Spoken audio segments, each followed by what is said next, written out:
Good evening, and hello. I come at you with another keyboard review. Today we've got the Logitech G810 Orion Spark, whatever it is. A little dusty. I've been using this for a while. Went ahead and actually used it before I decided to review it. So this is a mechanical keyboard, roughly around like $100, $90 to $100, depending if you get it on sale or not. Move my floss here, get that in. This is a keyboard review, not a floss review. So this has the Romer G switches that are a proprietary Logitech thing. They're manufactured by Omron. So if you know Omron for the switches and mouses, or mice, I mean, that's who makes the keys for this. It's got a couple different buttons. This is a mode switch. Turns off the Windows key. It does really whatever you want it to do.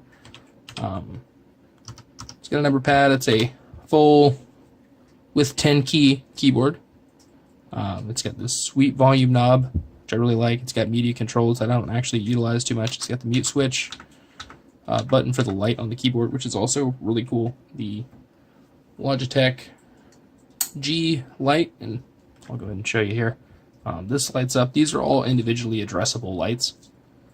And real quick, I'll just open up the program and show you a couple different colors, and kind of give you an idea what it does. Let's see, there's orange, here's a white. White's a pretty cool one, right? That's pretty cool. Really great colors. I'm a big fan. I'll do pink real quick. It's got several different features: a breathing, star effect, which is maybe not my cup of tea. You can change the color on that as well. Color cycle, color wave. Oh, you can do a vertical wave. Change how fast it goes. That's kind of trippy. It'll light up on key press.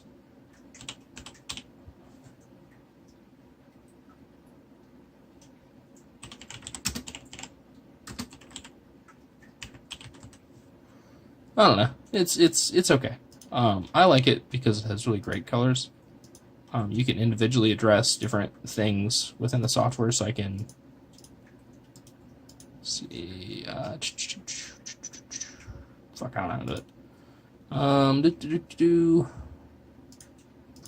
do you do it? You can check and see which keys are being used the most in the software. I'll go ahead and do a video on the software in a few, or cut in some footage of me doing the software. Pop back on the lights. It's got a really nice cable. It's braided. Flip over, show you the booty. It's got this actually kind of cool thing going on at the bottom. Really nice feet that kick out. They're very sturdy. Two options. If you want it shorter, medium height, full height, however you want it, this keyboard's got it. And for $100, you know, best damn have it.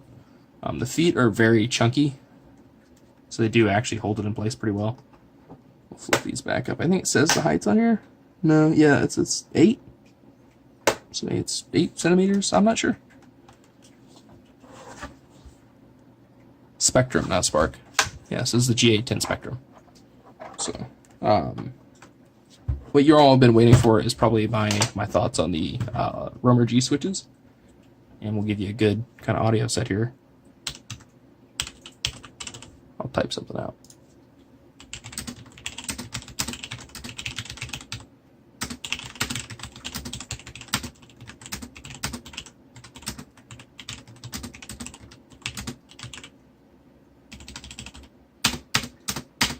I like the space bar. It's got a nice response to it,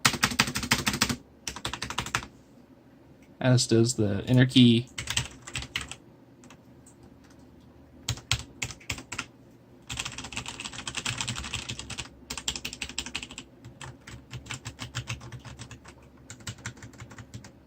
So I like the way they feel. They're a very short press, if that makes any sense. So, man, my desk is a mess. It's a very short throw, so say you're moving and you need to really load, you know, you can hit it really fast. You know, if you're, moving around. Typing wise, I wouldn't call this a really great keyboard for typing. They're kind of stiff. And if you want something that's going to be more typing, I would recommend a different switch, maybe a blue, brown, red, maybe not a red. Black might be a good one if you're really into typing. But I like blues for typing. That's what I have at work. That's what I use to type on, and I'm a big fan. Put my hand down, quit doing the hand gestures. Definitely, I would recommend it if you're looking for a gaming keyboard, and maybe not if you're going to use it to type papers. The lighting, I wouldn't say be sold on the lighting. The lighting's cool. I like the volume knob. I like the media controls. I don't actually use because they don't work with Chrome, which isn't the media controls problem. That's Windows. I really like, and this is kind of a weird thing, but I just love the way these pop light back off. The indicator lights up here, they're very solid. There's literally no light bleed on them at all, which I really like. It just looks very clean. So none of the keys really at all have any light bleed, which is, again, a really cool thing. Doing the hand thing again, if you're on the market for one, I would definitely recommend it. But we'll go ahead and hop over. I'll show you the software suite, and we'll finish up with some good, cool remarks. All right, so as far as the software goes, it's pretty in-depth. It's got a lot of different things that I just don't actually use. Looks like you can change the function keys to do different stuff. That's pretty cool. You can make your own macros, essentially, it looks like. Sweet, I could make F2 spacebar. That's cool. Not really my thing. My favorite part's the lighting.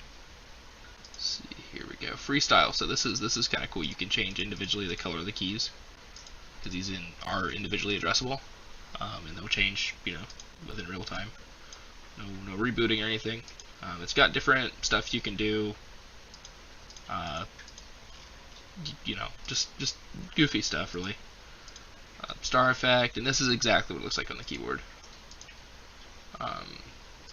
Different effects you can do.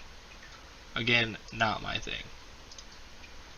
The freestyle right here, that's more my style. So I could make my Logitech thing white, but it'll shine kind of blue because the other ones are blue. If I change, they just all kind of look blue. They've kind of like a light blue tint to them. Interesting. Maybe like green. I don't know. It's like a weird tint. It's got a tint. I would not call it a pure white, but that's not what I got it for. So personally, I don't mind. So if you're looking for a white backlit keyboard, I would look for something that says it's white backlit. It's got different heat maps that you can do, directions.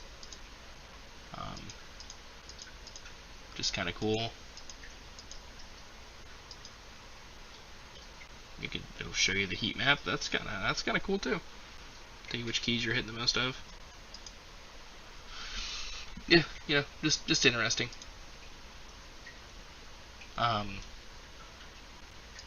Settings wise, you can update the keyboard. I'm not gonna update the keyboard. I don't want to screw with that. Different stuff, really. Nothing that I mean, what I care about personally is the freestyle lighting. I like that. If you're into the more in-depth type of stuff, then this is definitely going to be for you. This is definitely going to be your keyboard, or any of the Logitech gaming keyboards as far as I'm aware, because they all have excellent software based on this one. Maybe not excellent. I don't know. It's actually the only Logitech keyboard I've ever had. No, I had a different one. I had a solar-powered one back in the day. Probably been like 6 or 7 years now. Got it for free, actually. That's another story for another day. Comment below if you want to hear about it. Oh, that's what that does. That's kind of cool. Anyways, that's the software. It's it's above and beyond, in my opinion.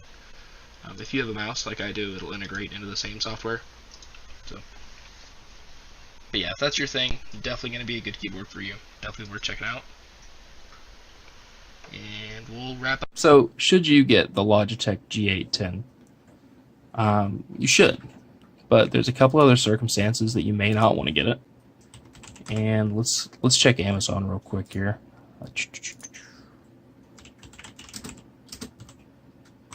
Because there are different keyboards that have these same keys, if that's all you want. For example, the K840, same layout. It's missing the media controls.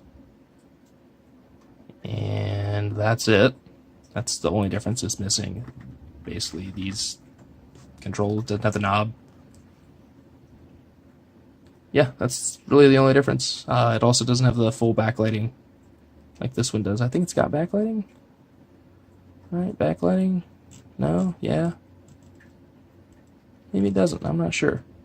Either way, it's got the Roamer G key switches, which are, in and of themselves maybe worth looking into.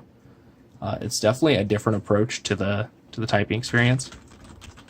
They're much more quiet. Excuse me. They're a lot more quiet compared to like a cherry blue. Unless you put the rubber rings on them. But I'd rather buy a new keyboard. That's a lot of work, man. Like, oh my gosh. Could you imagine taking off all your keys? And yeah, my keyboard's a little disgusting. I'll be honest with you. It's a little gross. Maybe not a little gross, just kind of gross. Yeah, I don't know. Like I said, I've been using it for a while. So kind of the pros. Key switches are really nice for gaming. For typing, they're a little stiff. You can manage with them. I don't type a lot, but when I do, it's not an issue. But if I type an extended period of time, which I've had to once or twice, it can be a little tiring on the hand. Not to whine, but they're kind of stiff. They're by no means mushy. They are very, very responsive. They don't have a bump. Not clicky. I mean, they're a little clicky, but I wouldn't call them clicky. A lot more. Just I don't know. It's a whole different game compared to a Cherry Key or an Omron or any of those kind of clones of the Cherry style keys. So if you like mechanical keyboards but you don't want a loud one and you want to use it for gaming, then yeah, this is going to be the keyboard for you. I would definitely recommend anything with the Roamer G switches. This one in particular, if you're into the lighting, if you want blue lighting, then yeah. Or any color lighting for that matter, then I would definitely recommend it. If you like Logitech, you like this keyboard, it's definitely a good keyboard, which, again, it should be for $90, which, for making a keyboard, it's not crazy. That's, that's not ridiculous. That's a reasonable price. But for something that doesn't have Cherry MX keys, something you may not like, it's kind of hard to justify it, in my opinion. So, I would definitely recommend it if you're into the gaming, quick keystroke kind of thing. They're fine. I like them. My girlfriend typed on it after I got it, compared to the Cherry MX blue style keys I had on my last keyboard, which I've got a video on. I had that for 2 years. Just recently upgraded. She liked this one a lot better. So, and she doesn't game or do anything. She types more than anything, and she types mostly on a laptop. So, for what it's worth. So, over under, if you're into a quiet keyboard for gaming, check it out. If you're going to be in a dark room, then yeah, the backlighting helps. Different colors are cool. The software is really in-depth if you're into that kind of thing. Like, actually really in-depth, like way more in-depth than it needs to be for keyboard software. But it's there if you want it. I'm trying to, there's nothing really negative I can say about this keyboard, to be honest with you. It's got all the features, it's got nice switches, depending on your purpose. Really great build quality. Check the flex. I mean, like, no flex. Like, that's pretty rigid. So, I think they make a 10 keyless version. If you're into that, check it out. Anything with the Roamer G switches, I would definitely recommend. Buttons, it's just got all the features at a reasonable price for a mechanical keyboard. So definitely check it out. I'll just keep saying that over and over again. Check it out. Check it out. Definitely check it out. Check it out. Hey, check it out. If you like this video, like and subscribe. If you want to get one of these keyboards and you want to help me out, use my Amazon affiliate link, and I'll have a link for this down below. Maybe some other keyboards that are using the Roamer G switches. But hey, thanks for watching. Have a good one, and peace. Also, let me know what you didn't like about the video, and I'll work to adjust in the next one. Later.